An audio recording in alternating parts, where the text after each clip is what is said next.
Hello and welcome to our new Barnet Sunday Football League preview show. We did do our normal Sunday League review show. That may still take place, but this is our new one, just focusing solely on the Barnet Football League. So we're going to start off in our Premier Division. The only game this week as well in the Premier Division sees Takers take on Highgate Albion. These guys have had, a growing rivalry over the last few years. We obviously had last season's massive doubleheader which decided the league title, with Highgate Albion taking the win over Takers in that doubleheader and going on to do the double this season. They've already met in the league, with Highgate Albion decisively putting 10 past Takers. It was a very dominant performance from them. Takers, though, getting their revenge in the Middlesex Premier Cup, knocking Highgate Albion out of that, and then going on to win the Middlesex Premier Cup last week or 2 weeks ago against Club Assyria. But Highgate Albion again getting their revenge this week, knocking Takers out of the Premier Cup. So this game should be really entertaining. Key men for both sides, I would say. Reece Ellis for Takers, they're ever present. I think the guy who embodies Takers the most. He's their talisman. He goes as far. Takers go as far as he can take them. He's always there, always present, and he's the biggest asset to the team. And he does, provide that energy, provide that quality for the team. And for Highgate Albion, we're going to go with Danger Man on the wing, Solomon Afori. I think he's just a real menace, really. Pace to burn. He's a very tricky winger. He's going to give a hard time to pretty much any fullback in the league. So I see it being a very tight game. I think Highgate need the win more. Takers are pretty much, I think they are out of the title race. So they're just playing spoiler here. But I believe Highgate will just about pull out a win on the go for 2-1. So moving on into the Championship now. A real dead rubber here between Panda and Zaza. I don't know what the future is for Panda. Will they drop down to Division 1? Or will they remain in the Championship? I think there was only 8 teams in the Championship due to them, scheduling the Invitational Cup. They did have the Invitational Cup planned, so there was only 8 teams in Div 5 and the Championship. But Panda have had it very difficult in their first season in the Barnet League. They started off really poorly. They have improved lately. They've got a couple of wins, but I think retooling next year, I think as a YouTube team, I feel like you can, go out there and attract players and see how they do next year. But it hasn't really been a great season for them. As for Zaza, they've been pretty good, standing mid-table in the Championship in their first season. They also reached the Barnet Premier Cup semi-final, lost to Park Rolls there. No shame in that. Park Rolls are a pretty good team, even though they haven't had the best of seasons in the league. There's been a really decent season for Zaza. Nothing too good, nothing too bad. Moving on into the Championship now. Enfield United take on Kadaris Town. 2 teams who like to get the ball down. Enfield United just coming off their Junior Cup win, the Middlesex Junior Cup. They've taken Kadaris Town, who have just come off a loss in the Intermediate Cup semi-final to Mill Hill Club the Football. This is a game of midfield, really. Enfield United love to play through Lawrence and Gavin. I think pretty much 2 of their best players. I think probably their best players. They love to get it there and feed the striker as well. Love that long through ball, and they're very good at it as well. It's not just hit and hope. It's very, planned and very methodical. and they'll be up against one of the better midfielders in the league, the Qadari Town captain.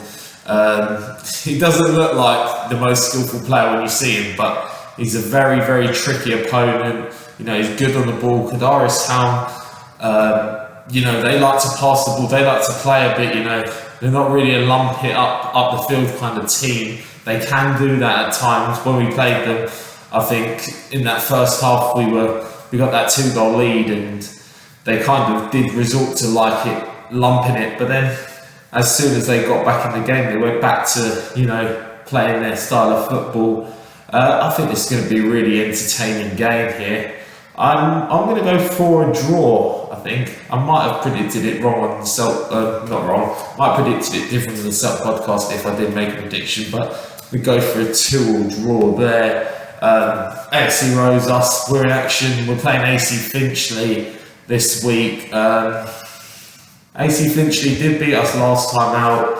I think that was a game we should have won, in all honesty. We got it back to 2-2 after going down early. We actually got to 2-1 and then conceded late on in the half, and then I think they wanted it more. I think they played better in the second half and they grabbed the winner, but it was a game that I believe we could have easily won if we applied ourselves in that first half and in the second half. They're a decent team. They are. They've got some decent players. They're very organised as well. So it shouldn't be an easy game. I say nothing's easy in this division, especially as we've talked about United House and Northumberland Park Rangers. Even though they've had really poor seasons, they have gave teams tests. Even though they've got 5 and 4 points respectively, it hasn't been plain sailing. It wasn't plain sailing when we played them, even though I don't think we played to the best of our ability in the games.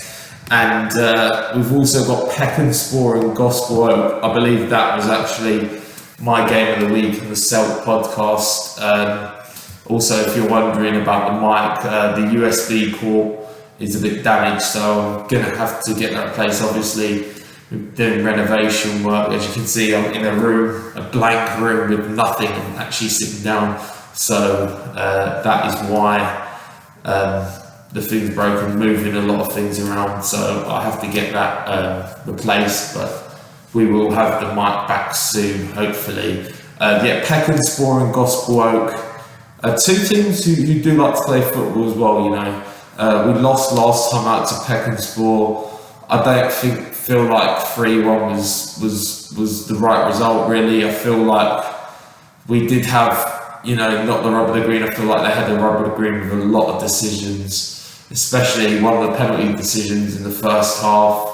I thought it was a very soft foul the ref gave, and their player ended up handballing it, but the ref had saved him with a free kick, and I feel like we had an even clearer cut penalty in the second half. I think their defender was very lucky to stay on the pitch. He didn't actually get a yellow card for 2 clear-cut yellows. He pulled our striker back when he was through on goal. It wasn't a clear-cut, obvious goal-scoring opportunity, but it was still a yellow. He did the same thing about 10-15 minutes later and didn't get a yellow card. Obviously, we do respect the referees, but sometimes we want respect back as well.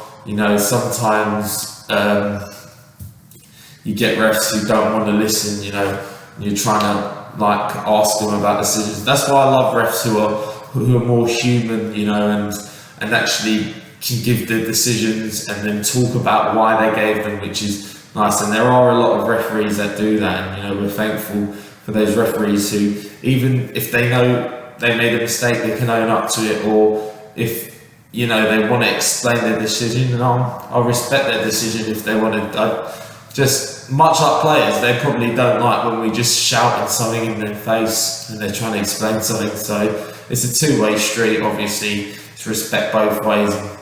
It would be nice, sometimes to get some clarity, but it doesn't always happen. So moving on into Division 2 now, Locomotive Thunder face Trent Park Grange Park versus Oakwood Reserves, Whetstone Wanderers under 23s taking GTFA, and the big game towards the top of the table is Mill Hill Club the Football taking on North London Athletic. I'll tell you, North London Athletic have not lost in the league this season. I don't know whether they got like magic, whether they traded in a cow for some magic beans at the start of the season, but the rapid improvement of North London Athletic has been remarkable. They're in the league with some good teams as well. Trent Park are a good team, Mill Club the Football are a good team as well, Whetstone Wanderers under 23s are a good team, Anatolians are tricky, Oakwood Reserves on their day. There's decent teams, if GTFA turn up, they're a decent team, There's a lot of good teams in Div 2. Even AFC Edmonton are, a tricky outfit in Grange Park, and they've done really well this season. Going from mid-table mediocrity last season to being unbeaten. I did think they'd make strides this season because they are a decent team. Like last season, they drew to us as well. They lost by the odd goal in another game. In the first game, I think we did turn them up 5-1 or something, but we were playing really well at that start of the season last year, and they're a good team. They are a good team, and they've made marked improvement this year, and I'm sure their managers and coaches will be very pleased with the progression that they've made, and it's going to culminate in a promotion and probably a title. They do go away to Mill Hill Club the Football this week, and it should be a test for them, I think that they could, if they pull out the win, I feel like the unbeaten season is pretty much 95% complete. It is literally 95% complete because I think they've only got one game after that. But very well done for them, this season. They've done really well. And Mill Hill Club the Football, also a great achievement, getting to the Intermediate Cup final. They will play Trent Park, so unfortunately for us, no Division 1 teams, unfortunately for us, no us in the Intermediate Cup final. So moving on to Division 3, one game, it's North London Colts taking on Muswell Hill. Should be a very entertaining game. In Division 5, I don't know how Division 5 is going on. I thought they'd finished about 4 weeks ago. But Roving Reporters take on South Tottenham United, and Fireside face Taufik. In Division 6, Armenian Youth Association take on Chifchow and Berbers, and Highgate Albion Wolves continue their push towards the league title as they take on North Atletico. Into the cup action, we've got Junior Challenge Cup action, Highgate Albion Thirds taking on London Wednesday. In the Barnet Sunday Football League Shield, we've got EC Galaxy taking on New Copper. In the Invitational Cup, a double header between Northwest Galacticos and Gower All-Stars.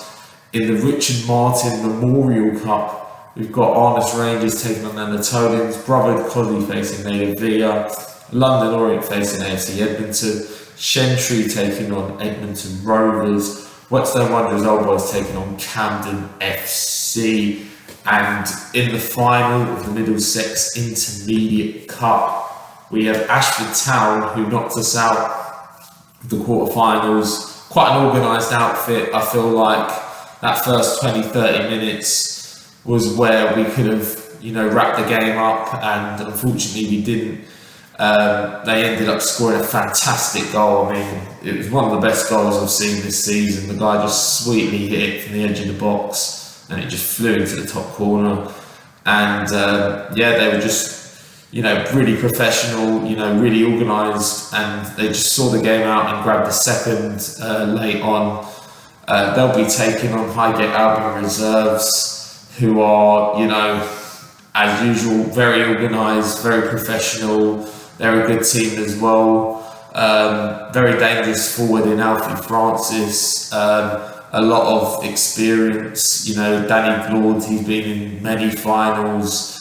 They've got a lot of talented players as well, so that should be a really good game, if you want to get down to that. I don't know where it's being played, but lots of luck to Highgate Albion reserves in that one. And that's the end of our first Barnet Sunday Football League preview show. Join us soon where we'll have the results from this week's fixtures.